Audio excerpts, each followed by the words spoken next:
once a man named Victor who lived in a small, quiet village. Victor had a strange habit. He slept in a coffin. It wasn't because he was a vampire or afraid of dying. He just found the small, enclosed space very comfortable. Over time, the villagers got used to his strange way of living, even though they didn't fully understand why he did it. Victor kept the coffin in his simple house. It was lined with soft velvet and had beautiful designs he carved himself.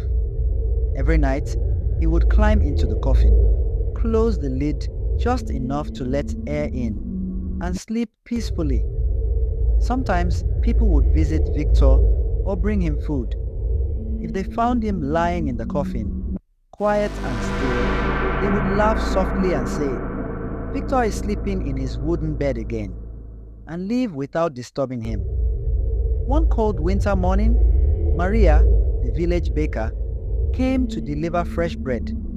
She knocked on Victor's door, but there was no answer.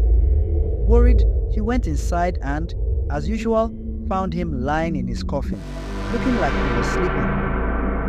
"Victor," Maria called gently, "wake up, I brought you some bread." Victor didn't move. Maria thought he was very tired, so she decided to leave him to rest.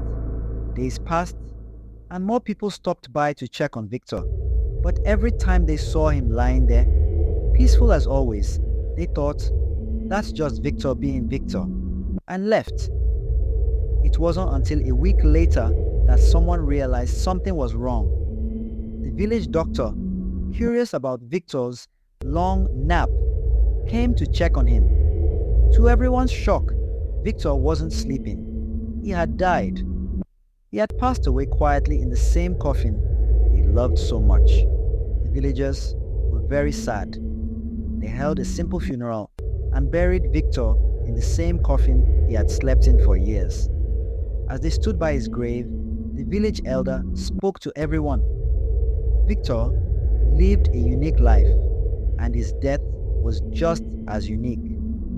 Even though we may not understand why he chose to sleep in a coffin, his peaceful passing reminds us of an important truth.